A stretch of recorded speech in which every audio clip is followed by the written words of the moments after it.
want to have some fun, make games the way I do. And spend like millions of dollars in 2 years and get to something that absolutely sucks. Looks bad, plays bad, and then what you do? Then the fun starts. Then I'm back there, except I'm in Australia right now instead of doing the fun stuff. But this is fun too. But then you take this thing that it's sort of like what you imagined at the beginning, and not really, and hundreds of people have now touched it and made it sort of theirs and come up with ideas that are better than yours and some that are worse. And then you make it fun. You sit there and you play it obsessively, and you watch other people play it, and you sit in QA and watch them play it, and you browbeat your designers and change that, move that 6 feet over, change that from blue to red, and you make this thing beautiful. That's cool. Shutting down projects that is a ton of fun.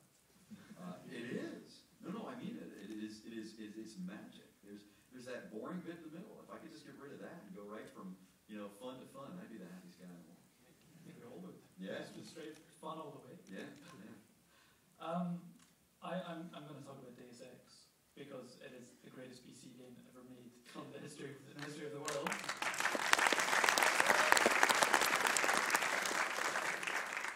Except for the first level.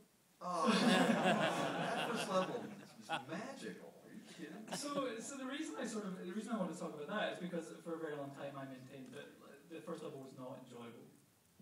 But then I played the new Human Revolution, and I realized that what that game was doing is something that a lot of contemporary AAA games do, which is here's how you do everything in the Deus Ex world. Here's how you talk to someone. Here's how you walk. And it reframed that first level for me. And basically what that first level of the original Deus Ex is saying is, here's the game. If you can cope with this, you will be okay. And it's incredibly provocative in a really interesting way. And so I wanted to ask you, what's the deal with the first level? How did it end up that way? Was that deliberate? Well, we didn't deliberately, make an obtuse level that didn't teach you anything about how to play the game. No, that was not done on purpose. That first level, we spent a lot of time on that first level, and all credit to Harvey Smith, who's the lead designer on Deus Ex. He was the guy who built the first level, and we worked on it together very closely. I mean, Harvey and Chris Norton, who was the lead programmer, and Jay Lee, who was the art director, and Sheldon McCarty, who was the lead writer. That was the sort of core of the team that made that game what it is. And Harvey took on the responsibility of building that first level, where we knew we had to teach people 100 things that they had never seen or done in the game before. Or they'd seen them in isolation, but never combined the way we did. It's that master thing. That's what I do. I take these things that don't belong together. And you got chocolate in my peanut butter. That's exactly what all these games are. And we built out. I mean, I knew we wanted to build the Statue of Liberty. I wanted to start in a place that everybody understood, that everybody knew about, that everybody at least in North America, had an emotional connection with it. And then we needed to teach them that this was a game where you get to decide how to play. It's up to you. What does it feel like? It's up to you. And no game at that point had ever done that. At least that I knew of. So what we really tried to do was just communicate to the player, okay, we get you, we let you walk like 10 feet. Your brother intercepts you to give you a little bit of backstory, and to tell you, you've got to get into the statue, and there's some terrorists in there. Take them out. And in most games, they tell you exactly how to take them out. I mean, in most games, it's as stupid as, I've said this before, but it's, most games are so stupid. It's either, it's like, oh, that's a blue door, and it's locked. I bet there's a blue key somewhere. I bet it's a blue monster that has it. Or there's a locked door. And I mean, this is a real puzzle from a game. I was furious when I saw this. But there was a game, which I will not name many years ago, but there was a locked door. And there were shelves next to the door, and you had to arrange different colored cans on the shelf to open the door. That's how locks work. Yeah, and what I wanted, Deus Ex was supposed to be the real world role playing game. That was the first one-liner I thought of, when I came up with that. And we needed to show show players you can fight, you can sneak, you can talk, you can do all this stuff, you know. And what happened was we were originally just had it, you go up there and there's the statue and go. You know? By the way, Harvey, if you talk to Harvey, he will tell you that I was a real son of a gun on that. Because I actually got blueprints of the Statue of Liberty. I made him build it to the blueprints, damn it. He was very frustrated. But anyway, but what happened, we got to the point where we saw this completely clear choice point, right? If you remember the way it works, you go up the dock, and then you go, there's UNACO headquarters over on one side, and then there's the statue over on the other. And so we just assumed everybody would go to the bright, shiny thing, which is the statue. So you go right, and we put a little piece of cover down there, like right when you go through the gateway that leads to what is the real map. And over there, over in front of the statue, there's a really bright light and a really badass looking robot that, you know, and then a bunch of guys with guns on really short patrols, you know, looking dangerous. And then, so that's what you see if you look left. And if you look right, you see like crates. There were more crates in Deus Ex than any other game in history. I'm so proud of that. I think the time to create in Deus Ex is like 2 seconds. Yeah, so pretty much the first thing you see. There was a website that we won that contest. I was so proud. I think we had a negative number. Anyway, so you see some crates over here, and then some crates further down, and then some crates over there, and like there's just 2 guards over that side, and they're on really long, slow patrols, and there are deep shadows everywhere, and you know what we thought was going to happen was players were going to go, oh, big bad robot, lots of guys with guns, bright lights. If I go over there, I bet I'm going to get in a fight. And over there, dark, lots of cover, only 2 guys, long patrols. I bet I could sneak my way past there. And what happened was very different. We saw, I coined a phrase for it, paralyzed by choice. I saw hardcore gamers just get to that cover spot where we showed you the choice, and they didn't get it. I mean, we spent months, Harvey spent months tuning that. I mean, I'm sorry you didn't feel like you learned anything there, but man, I mean, that was the spot where we taught you what Deus Ex was about. No, and I think that like that, I had that paralysis. I think I had that sense of there's too much for me to do so early, and but once I completed it, I had a sense that this is the game I want to play.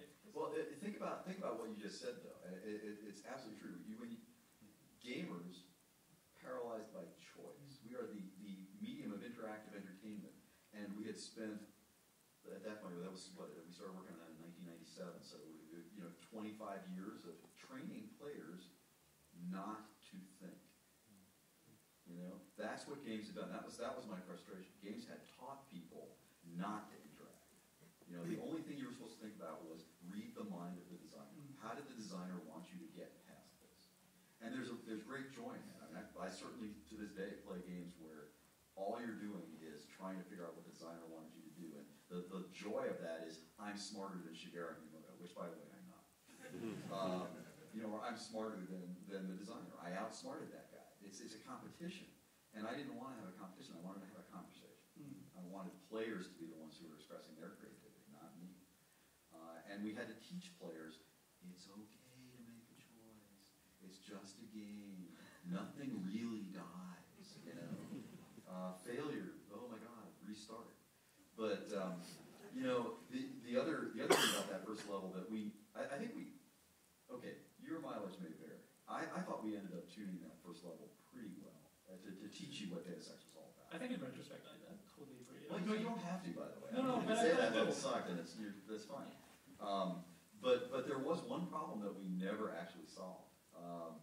The way I expected people to play Deus Ex was, they'd play and they just sort of play the way they wanted to play. The whole idea was you make your own fun. If you think it's fun to shoot stuff, start shooting, and alarms are going to go off, and more guards are going to show. I mean, it was sort of there were a lot of positive feedback loops that we built into the game. So you start shooting, you make noise, that sets off guards or are attracted to the noise. If you like fighting, just go set off all the alarms, you know, and more bad guys will come and you can kill them, you know. But if you don't like that, don't shoot stuff, you know. And the game becomes a stealth game because of how you're playing. The whole game, I mean, the enemy spawners were tuned to your play style. And what I expected to have happen was people would just sort of wander through the game, creating the fun they wanted minute to minute. And what happened was, from that very first choice point that I just described, what people did was they would get to the obvious choice points that in this kind of game, you have to show players, there is a choice here, which is, that's a really important point, so I want to come back, remind me to come back to pacing. They would get to that choice point and they would save, and then they would try the fighting path. And then they would load their save game, and they would try the stealthy path. And then they would load up their save game and they would try a combination of both and see what happened. And I hated that. I hated it. But at the end of the day, I had to say, it's the player's game. Once they've given you their money, it's about them finding fun. And if that's the way they wanted to play it, that was the way they played it. And we didn't fix it. But people liked it. You know, it's the greatest PC game of all time. I will come back to pacing, but do you think that, like, the idea of training, do you think and also in contemporary games, do you think we've trained players to try and optimize their experience rather than play like a game like yours where they're kind of crafting their own experience through it? Well, gamers are always going to min-max, right? I mean, that's we are optimized. You know, I mean, if you take a walk with a game designer, you're going to find that their pathing algorithm is in full effect when they're walking through the streets of the city. You know? No, it's true. It is absolutely true. It is the weirdest thing. Taking a walk with a game designer, very strange experience. Yeah. Anyway, okay, I've got funny stories about that. I think you have to expect that of gamers. The interesting thing that's going on now is a lot of people, even at the show, have been asking me, do you think games have gotten too easy? Or are we telling players too much? And you know, the gamer part of me actually does feel that way. We're afraid to challenge players as much as we used to. I mean, I went back and tried to play the first Zelda game. Everybody knows the Zelda games are like the best games on the planet, right? And I said, right now. Nobody kick them. Okay, nobody kick them. Yeah. Stay. I played the first Zelda game. It's like, wow, how did I get through that? You know, but I think we kind of, as a gamer, I think we've gone too far. But the reality is, I spend more in one day than I spent making my first game. Okay, we have to sell so many more copies of the game just to break even than we used to, that we can't just make a game for gamers anymore. And normal humans haven't had the training that gamers have had. No, when we were blind testing the first Epic Mickey game, the level of like consequence for your choices in that game was much higher when we were in production. And then we got to that fun post-production stuff, and I saw, you know, kids and non-gaming adults paralyzed by choice, something I had not seen in gamers since, you know, 1999. Because all you guys, you've all figured it out. I mean, now there's, you know, Bioshock is out there, and, you know, Skyrim is out there, and Bioware's doing Knights of the Old Republic, and Mass Effect. And Peters, who I wish was here, is doing Fable. I mean, it's hard not to find games, if you're out looking for them, it's hard not to find games that do the choice and consequence thing now. But that hasn't filtered down to the millions that we have to sell to just to break even. And so we kind of had to dial back a little bit. And I kind of see why people overtrain now. I kind of see why that maybe games are getting somewhat easier, you know? I mean, basically you've trained all of us, and now you have to sort of start with these people. Yeah, well, the nice thing was by the time those normal people played enough of Disney Epic Mickey, even they were going, wow, you know what I'm doing? This is making as much difference as I hoped it would. And so this time on the new game, we're going to a whole new level. I mean, there's consequentialness, if that's a word, in Disney Epic Mickey 2 that puts Deus Ex to shame. I mean, content is very different, tone is very different. I'm not denying that, but the consequences are really there. I mean, when you make decisions in Disney Epic Mickey 2, they really matter, and I love